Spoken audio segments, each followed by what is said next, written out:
गिरफ्तारी से कस्टडी तक बदलेंगे नियम।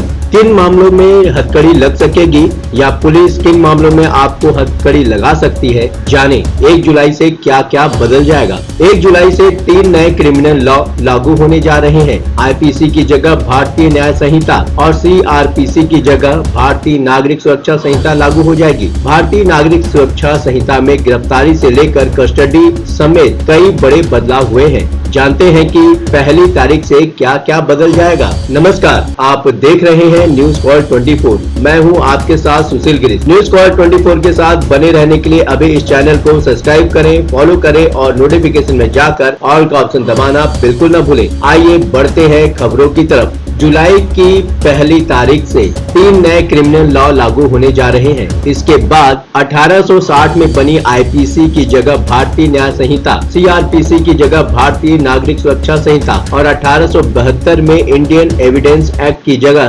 भारतीय साक्ष्य संहिता लेगी। इन तीनों नए कानूनों को लाने का मकसद अंग्रेजों के जमाने से चले आ रहे आउटडेटेड नियम कायदों को हटाना और उनकी जगह आज की जरूरत के हिसाब से कानून लागू करना है। इन 3 नए कानूनों के लागू होने के बाद क्रिमिनल लॉ सिस्टम में काफी कुछ बदल जाएगा। मसलन अब देश भर में कहीं भी 0 एफआईआर दर्ज करवा सकेंगे। कुछ मामलों में आरोपी की गिरफ्तारी के लिए सीनियर से मंजूरी लेनी होगी। अब पुलिस कुछ मामलों में आरोपी को हथकड़ी लगाकर गिरफ्तार कर सकती है।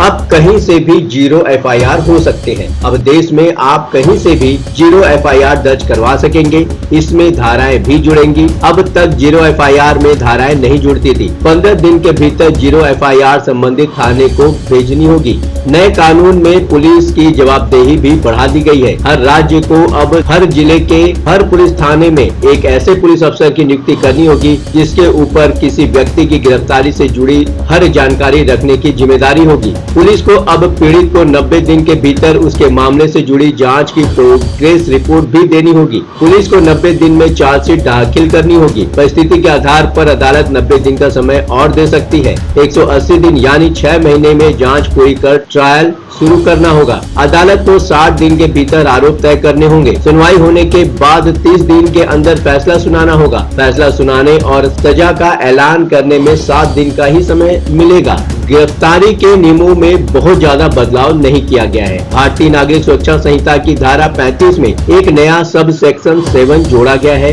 इससे छोटे मोटे अपराधियों और बुजुर्गों की गिरफ्तारी को लेकर नियम बनाए गए हैं। धारा 35(7) के मुताबिक ऐसे अपराध जिनमें 3 साल या उससे कम की सजा का प्रावधान है, उसमें आरोपी की गिरफ्तारी से पहले डीएसपी या उसके ऊपर की रैंक के अफसर की अनुमति लेनी होगी। 60 साल से ज्यादा उम्र के आरोपी की गिरफ्तारी के लिए भी ऐसा ही करना होगा। हालांकि नए कानून में पुलिस कस्टडी को लेकर सख्ती की गई है। अब तक आरोपी को गिरफ्तारी की तारीख से ज्यादा 15 दिनों के लिए पुलिस कस्टडी में भेजा जा सकता था। उसके बाद आरोपी को कोर्ट न्यायिक हिरासत में भेज देती है। लेकिन अब पुलिस गिरफ्तारी के 60 से 90 दिन के भीतर किसी भी समय 15 दिन की कस्टडी मांग सकती है। हथकड़ी को भी लेकर नियम बदल गए हैं। आइए जानते हैं कि वे क्या हैं। 1980 में प्रेम शंकर शुक्ला बनाम दिल्ली सरकार मामले में फैसला देते हुए सुप्रीम कोर्ट ने हथकड़ी के इस्तेमाल को अनुच्छेद 21 के तहत असंवैधानिक करार दिया था। कोर्ट ने कहा था कि अगर किसी कैदी को हथकड़ी लगाने की जरूरत महसूस होती है तो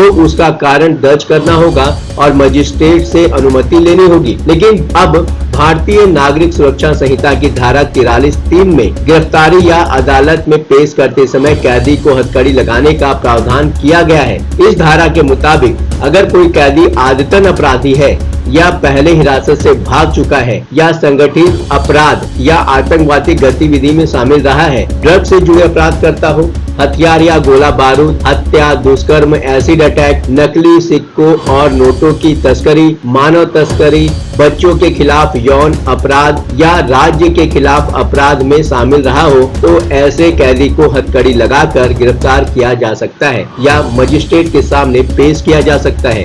भगोड़े अपराधियों पर भी चलेगा अब केस। अब तक किसी अपराधी या आरोपी पर ट्रायल तभी शुरू होता जब वो अदालत में मौजूद हो, पर अब फरार घोषित अपराधियों पर भी मुकदमा चल सकेगा। नए कानून के मुताबिक आरोप तय होने के 90 दिन के बाद भी अगर आरोपी अदालत में पेश नहीं होता तो ट्रायल शुरू कर दिया जाएगा। ऐसा इसलिए क्योंकि कोर्ट मान लेगी कि अब आरोपी ने निष्पक्ष सुनवाई के अपने अधिकार को छोड़ दिया है। दया याचिका में भी नियम बदल चुके हैं। मौत की सजा पाए दोषी को अपनी सजा कम करवाने या माफ करवाने का अधिकार या आखिरी रास्ता दया याचिका होती है। अब सारे कानूनी रास्ते खत्म हो जाते हैं। जब सारे कानूनी रास्ते खत्म हो जाते हैं तो दोषी के पास राष्ट्रपति के सामने दया याचिका दायर करने का अधिकार होता है। अब तक सारे कानूनी रास्ते खत्म होने के बाद दया याचिका दायर करने की कोई समय सीमा नहीं थी, लेकिन अब भारतीय नागरिक सुरक्षा संहिता की धारा 472(1) के तहत सारे कानूनी विकल्प खत्म होने के बाद दोषी को 30 दिन के भीतर राष्ट्रपति के सामने दया याचिका दायर करनी होगी। राष्ट्रपति का दया याचिका पर जो भी फैसला होगा